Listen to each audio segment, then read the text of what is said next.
Hello students, SV academy Rawla के online platform पर online classes में आप सभी का बहुत बहुत स्वागत है।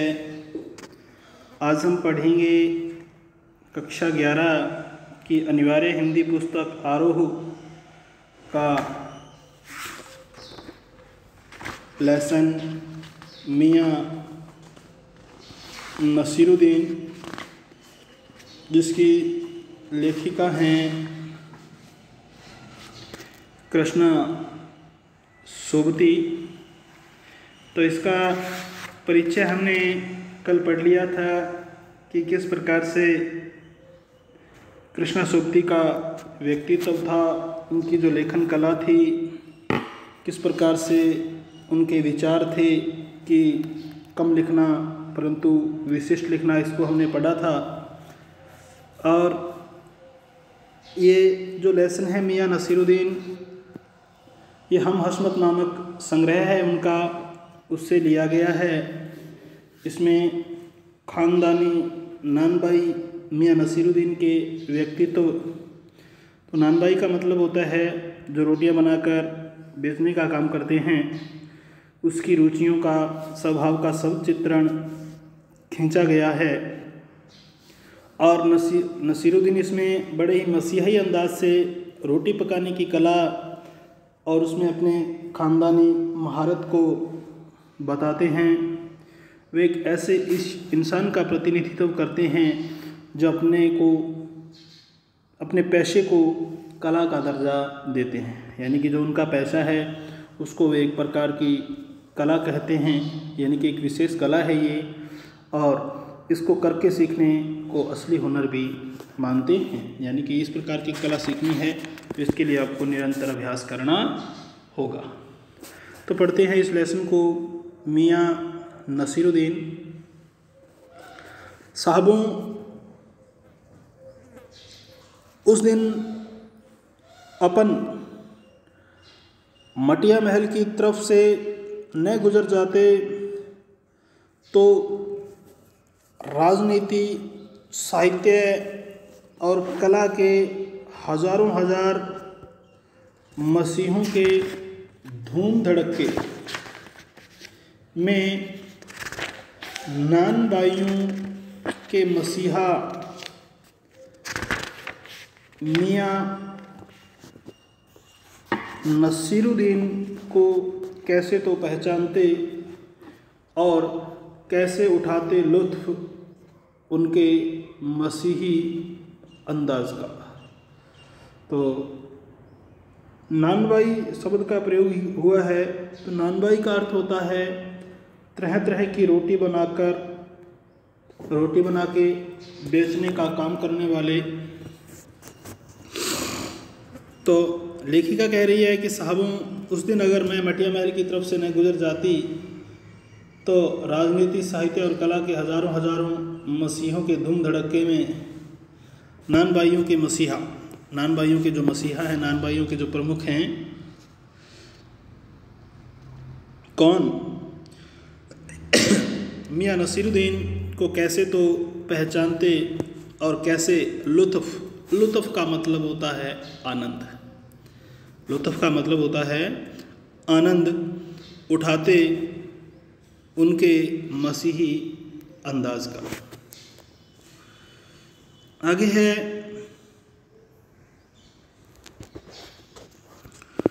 हुआ यह कि हम एक दोपहरी, यानी कि दोपहर में जामा मस्जिद के आड़े पड़े मटिया महल के गडैया मोहल्ले की ओर निकल गए। एक निहायत मामूली अंधेरी सी दुकान पर पटापट आटे का ढेर सनते देख ठिठके। आटे का ढेर लगा हुआ था, उसको सन रहा था, अर्थात वो आटा गूंथ रहा था, तो उसको हम देखकर ठिठक गए, अर्थात रुक से गए। सोचा सेवइयों की तैयारी होगी, सोचा सेवइयाँ बन रही होंगी और उसकी तैयारियाँ कर रहा होगा, पर पूछने पर मालूम हुआ, पूछने पे पता चला कि खानदानी नानबाई मियाँ नसीरुद्दीन की दुकान पर खड़े हैं। ख़ानदानी नानबाई यानी कि इनका ख़ानदानी काम है, इसके दादा परदादा भी यही काम करते थे नसीरुद्दीन के, और ये भी कर रहा है और आगे अपने बच्चों को भी सिखाने का प्रयास करेगा। मियाँ मशहूर है 56 किस्म की रोटियां बनाने के लिए। कितने प्रकार की रोटियां बनाने के लिए प्रसिद्ध है? 56 प्रकार की रोटियां ये बनाते हैं। आगे है, हमने जो अंदर झांका तो पाया, और हम जब उसकी दुकान पे पहुंचकर हमने अंदर की तरफ देखा तो हमने पाया कि मियाँ चारपाई पर बैठे बीड़ी का मज़ा ले रहे हैं। वो जो मियाँ नसीरुद्दीन हैं वो अंदर बैठे हैं, चारपाई पे, खटिया पे बैठे हैं, खाट पे बैठे हैं और बैठे बैठे बीड़ी का आनंद ले रहे हैं, अर्थात धूम्रपान कर रहे हैं, जो कि स्वास्थ्य के लिए हानिकारक होता है। मौसम की मार से पका चेहरा।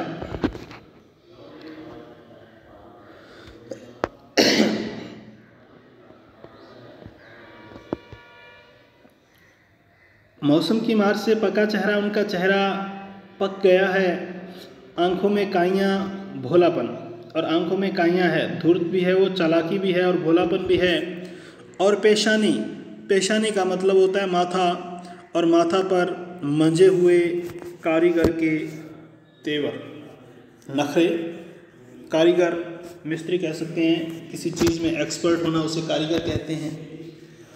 तो आँखों में काइयाँ, भोलापन, काइयाँ का मतलब होता है धूर्त होना या चालाक होना, चालाकी भी है, भोलापन भी है। और पेशानी यानी कि माथे पे एक मंजे हुए, एक घड़े हुए कारीगर के तेवर, इरादे, नखरे। हमें गाहक समझ मियाँ ने नज़र उठाई, फरमाइए। तो हम जब उसकी ओर देख रहे थे, मियाँ नसीरुद्दीन की ओर, तो उन्होंने समझा कि कोई ग्राहक आया है, कोई कस्टमर आया है। तो मियाँ ने हमारी तरफ देखा, यानी कि नज़र उठाई और कहा, फरमाइए, अर्थात आदेश कीजिए, हुक्म कीजिए। झिझक से कहा, आपसे कुछ एक सवाल पूछने थे, आपको वक्त हो तो हम ग्राहक नहीं थे, तो झिझक से हमने कहा कि आपसे कुछ एक सवाल पूछने थे, यानी कि आपसे कुछ एक सवाल पूछने हैं, कोई हमारे मन में कोई विचार विमर्श चल रहा है, कोई बात चल रही है, वो आपसे पूछनी थी, अगर आपको वक्त हो तो, अगर आपके पास समय हो तो। मियाँ नसीरुद्दीन ने पंचहजारी अदा से सिर हिलाया, निकाल लेंगे वक्त थोड़ा। तो उसने, अर्थात मियाँ नसीरुद्दीन ने अपनी सहमति जताई, निकाल लेंगे वक्त थोड़ा, थोड़ा वक्त निकाल लेंगे आपके लिए, परंतु यह तो कहिए कि आपको पूछना क्या है, यानी कि आपको पूछना क्या है। फिर घूरकर देखा और जोड़ा। फिर उन्हें थोड़ा, मियाँ नसीरुद्दीन ने घूरकर देखा और जोड़ा, कहा, मियाँ कहीं अखबार नवीस तो नहीं हो, कहीं अखबार वाले तो नहीं हो, यानी कि कोई पत्रकार वगैरह तो नहीं हो। यह तो खोजियों की खुराफात है, यह तो खोजियों की यानी कि खोज करने वालों की खुराफात, खुराफात का मतलब होता है शरारत। यह तो खोजियों की खुराफात है, यानी कि खोज करने वालों की शरारत है। हम तो अखबार बनाने वाले और अखबार पढ़ने वाले। क्या कह रहे हैं मियाँ आप कि घूरकर उसने देखा कि कहीं आप अखबार नवीस तो नहीं हो, अखबार वाले तो नहीं हो, यह तो खोजियों की खुरापात है, शरारत है। यानी कि हम तो अखबार बनाने वाले और अखबार पढ़ने वाले दोनों को ही निठल्ला समझते हैं। निठल्ला का मतलब है बेकार समझते हैं। हाँ, कामकाजी आदमी, कामकाजी का मतलब होता है कामकाज करने वाले, काम करने वाले आदमी को इससे क्या काम है, इससे क्या। हाँ, कामकाजी आदमी को इससे क्या काम है। खैर, आपने यहाँ तक आने की तकलीफ़ उठाई है या परेशानी की ही है, आपने इतनी मेहनत की है, तो पूछिए क्या पूछना चाहते हैं। तो उन्होंने हामी भर दी। तो पूछिए कि आप हमसे क्या पूछना चाहते हैं, यानी कि आपके मन में क्या विचार है, क्या प्रश्न है जो आप हमसे पूछना चाहते हो, मेरे से पूछना चाहते हो। मियां नसीरुद्दीन उनसे कह रहा है। पूछना यह था कि किस्म किस्म की रोटी बनाने का इल्म, रोटी पकाने का इल्म आपने कहाँ से हासिल किया। किस्म किस्म की यानी कि भिन्न भिन्न प्रकार की जो आप रोटियां पकाते हो उसका इल्म। इल्म का मतलब होता है जानकारी या यह कला, यह विद्या आपने कहाँ से हासिल की है। यानी कि क्या पूछना था उनको, पूछना यही था कि ये जो आप भिन्न भिन्न प्रकार की जो रोटियां पकाते हो, रोटियां बनाते हो, ये इल्म, ये जानकारी, ये विद्या, ये तरीका आपने कहाँ से हासिल किया है, कहाँ से प्राप्त किया है। यानी कि आपने ये जो रोटियां बनाने की कला है आपने कहाँ से सीखी है। तो ये प्रश्न था उनका। तो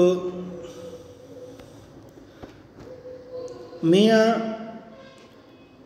नसीरुद्दीन ने आँखों के कंचे हम पर फेर दिए, यानी कि अपनी जो नज़र हम पे गड़ा दी, हमारी तरफ घुमा ली, यानी कि आँखों के कंचे की बात कर रहे हैं।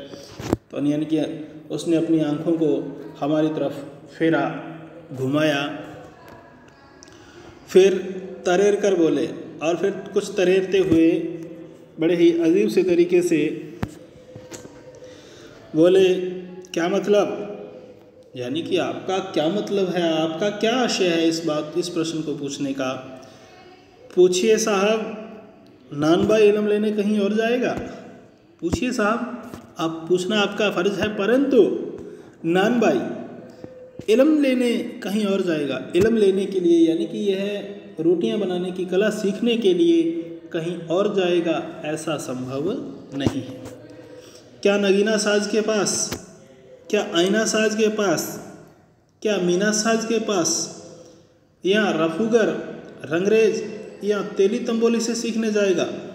अब उसने क्या कहा कि जो नानबाई है वो इल्म सीखने के लिए किसके पास जाएगा, नगीना साज के पास, जो नगीना जड़ते हैं, नगीनों को जड़ते हैं उनके पास। क्या आईना साज के पास, आईना साज शीशे वालों के पास, क्या मीना साज के पास जो मीनाकारी करते हैं, या रफूगर, रंगरेज या तेली तंबोली।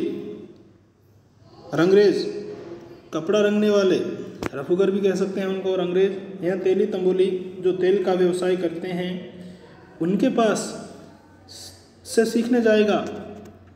क्या फरमा दिया साहब। यानी कि साहब आपने ये किस प्रकार का प्रश्न आपने मेरे से पूछा है कि इल्म सीखने के लिए मुझे कहीं जाने की ज़रूरत नहीं है, क्योंकि ये हमारा क्या है, ख़ानदानी पेशा है, कर्म है ये हमारा ख़ानदानी। क्या फरमा दिया साहब, यह तो हमारा ख़ानदानी पेशा ठहरा। ये जो काम है, ये हमारा ख़ानदानी काम है, इसलिए हमारा ख़ानदान इसको पीढ़ी दर पीढ़ी करता रहा है और हम भी धीरे धीरे इसको सीख जाते हैं और एक्सपर्ट हो जाते हैं, पारंगत हो जाते हैं, इस काम को सीख लेते। हाँ, इल्म की बात पूछिए तो जो कुछ भी सीखा अपने वालिद पिता उस्ताद से, उसका वो वालिद भी है और उस्ताद भी है, उस्ताद गुरु। यानी कि अगर हाँ इल्म की बात पूछिए, यानी कि इसकी जानकारी, ज्ञान विद्या या इसकी जो कला के बारे में पूछता है, तो जो कुछ भी हमने सीखा अपने वालिद, अपने पिता, वालिद का मतलब क्या है, पिता, उस्ताद गुरु से ही, यानी कि अपने वालिद पिता से, यानी कि अपने गुरु पिता से ही हमने ये सब कुछ सीखा है। मतलब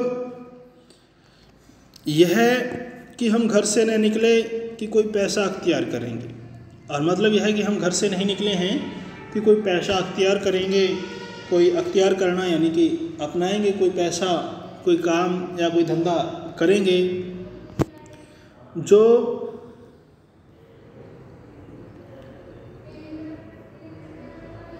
बाप दादा का हुनर था, जो बाप दादा का हुनर था यानी कि कला थी,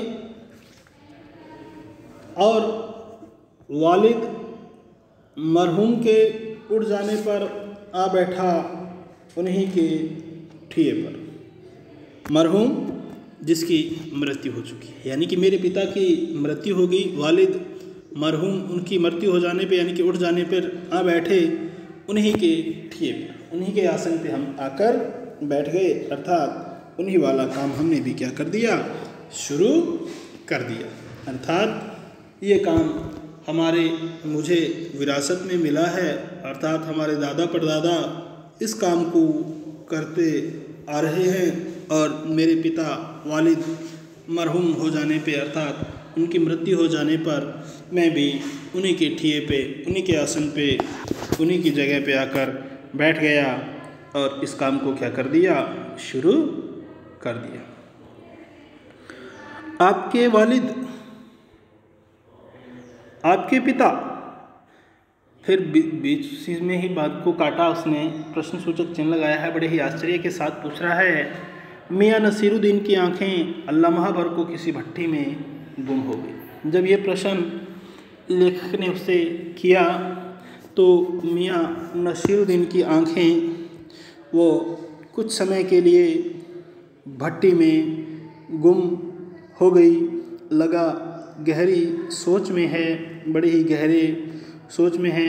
फिर सिर हिलाया, क्या आँखों के आगे चेहरा जिंदा हो गया, और फिर सिर हिलाया, क्या आँखों के आगे चेहरा जिंदा हो गया। हाँ, हमारे वालिद साहिब मशहूर थे मियाँ बरकत शाही नानबाई गड़ैया वाले के नाम से। तो उसने अपने पिता, अपने वालिद का परिचय दिया कि बहुत ही ज़्यादा मशहूर थे मियाँ बरकत शाही नानबाई गड़ैया वाले के नाम से, और उनके वालिद यानी हमारे दादा साहिब थे आला नानबाई, एक विशेष नानबाई मियाँ कल्लन। तो इस प्रकार से उसने अपना परिचय दिया और बताया कि किस प्रकार यह जो काम है हम ख़ानदानी तरीके से करते आ रहे हैं, हमारे दादा के बाद हमारे पिता ने, और हमारे पिता के बाद मैं इस काम को कर रहा हूँ। अर्थात यहीं पे इसी दुकान के माध्यम से हमने इस काम को सीखा है और उसे आगे बढ़ाया गया है। तो आगे है, आपको इन दोनों में से किसी की भी कोई नसीहत याद हो, नसीहत, शिक्षा, सीख, अगर आपको इन दोनों में से यानी कि आपके बाप और आपके दादा में से किसी की कोई नसीहत, कोई शिक्षा याद हो तो उसके बारे में बताइए। तो नसीहत काहे की मियाँ? नसीरुद्दीन उत्तर देता है कि हे मियाँ, नसीहत काहे की, शिक्षा किस चीज़ की? काम करने से आता है, नसीहतों से नहीं। काम करने से आता है, लगातार अभ्यास करने से आता है, नसीहतों से नहीं, किसी सीख को प्राप्त करने से या शिक्षा से नहीं, इसके लिए लगातार क्या करना पड़ता है, अभ्यास करना पड़ता है। हाँ, और उसने अपना हुक्म फरमाया। तो आज के लिए स्टूडेंट्स इतना ही।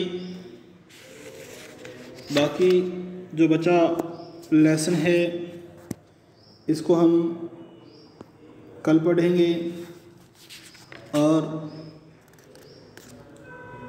तो आज के लिए स्टूडेंट्स इतना ही। बहुत बहुत धन्यवाद। जय हिंद, जय भारत।